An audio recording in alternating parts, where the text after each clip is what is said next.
মুসারে আল্লাহরে জিগাইবানি, আমি গরিব মানুষ, আমি ভালো কিছু কিনতে পারি না, ছেলে মেয়েকে ভালো কিছু খাওয়াইতে পারি না, ভাঙ্গা ঘর, এত গরিব, ভালো করে ঘর বানাইতে পারি না।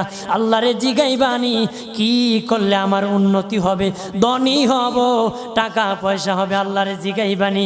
আল্লাহ মুসা নবী কই ঠিক আছে, আল্লাহরে জিগাইব তুমি কেমনে ধনী হইবা।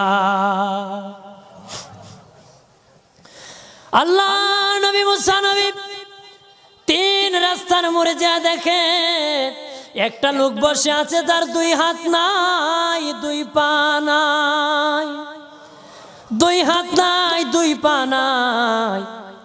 ওই লোক ডাক দিয়া কয়, মুসা রে, জীবনে কোনোদিন নিজে হাঁটতে পারি নাই, নিজ হাতে খেতে পারি নাই, কেউ খাওয়াইলে খাই, নতুবা উপবাস থাকি, বৃষ্টি আসলে ভিজি, সেখানে আমি আবার